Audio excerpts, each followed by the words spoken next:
Okay.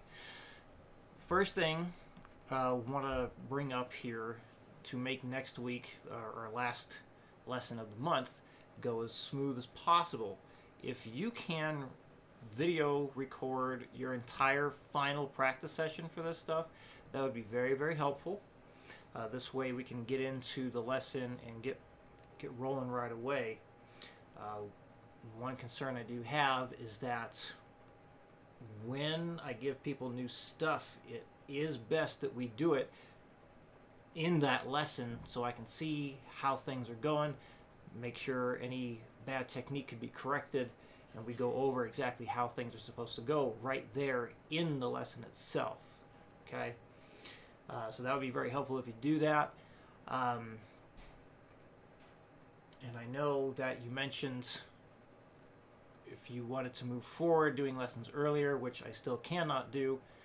So there is an option of doing a video correspondence thing. So doing this video practice recording would be a good practice step for that.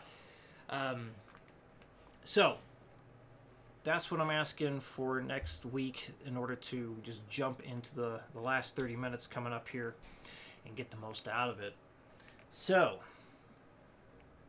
what we have to start with here is the slides. We're going to be playing chords and sliding. And the reason why is because I need you, in order to help you get the most out of your chords,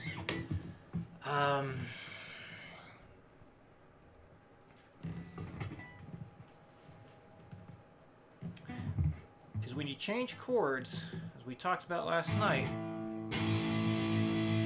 you need to be able to transition from one chord or go from one to the next and have your pick move at the same time.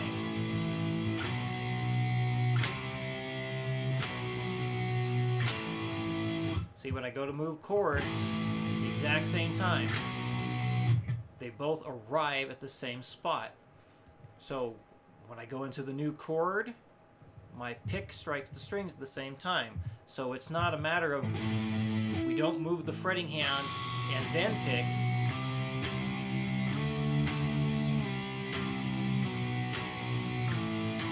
We don't want that. We want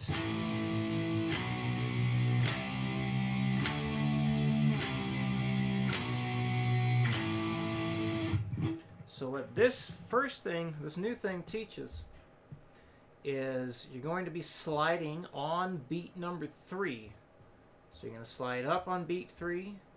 Here you're going to slide down on beat 3. Here we slide down on beat 3. And here we slide back up on beat 3. So what a lot of people find helpful is instead of counting like 1, 2, 3, 1, or 1, 2, 3, 4, because there are 4 beats per bar here, is they go 1, 2, slide, 1, 2, slide.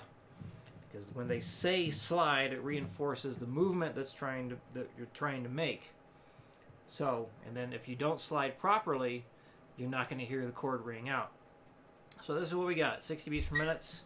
1, 2, 3, 4. 1, 2, slide. 1, 2, slide. 1, 2, slide. 1, 2, slide. Here it is at 120. 1, 2, 3, 4. 1, 2, slide. 1, 2, slide. 1, 2, slide. 1, 2, slide.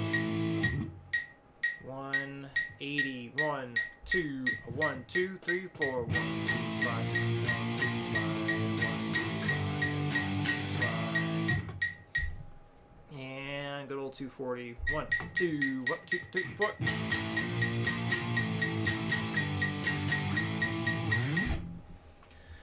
All right, number 2.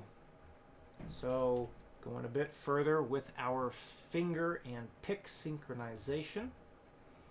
So your index finger is going to stay down the entire time. It's not going to come up. It's going to stay down the whole time.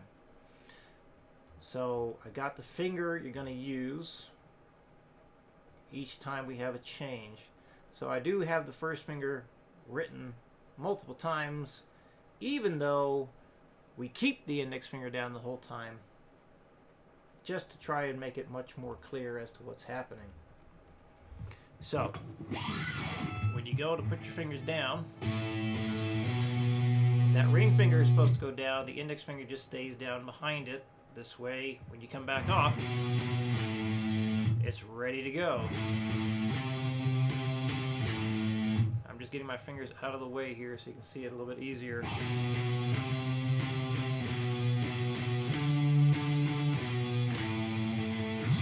And then when you transition from the 5th fret to the 7th fret, back to the 5th fret with your index finger, do your best to not let up.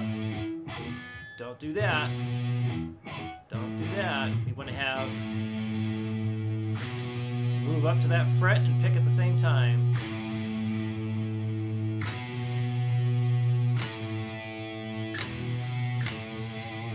Okay. Here we go at 60.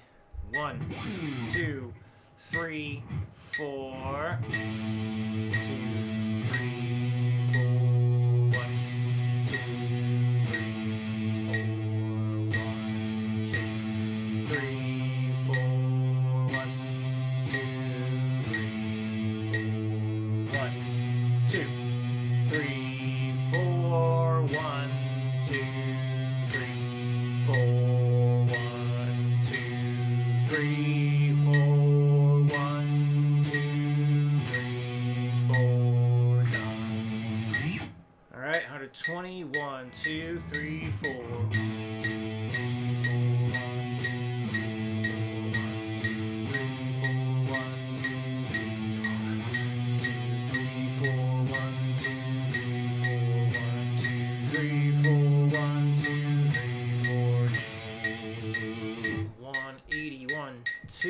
1, 2, 3, 4.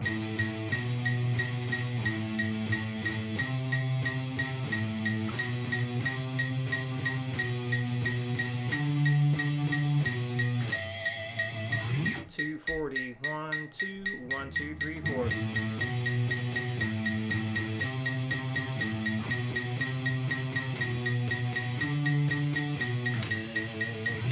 All right.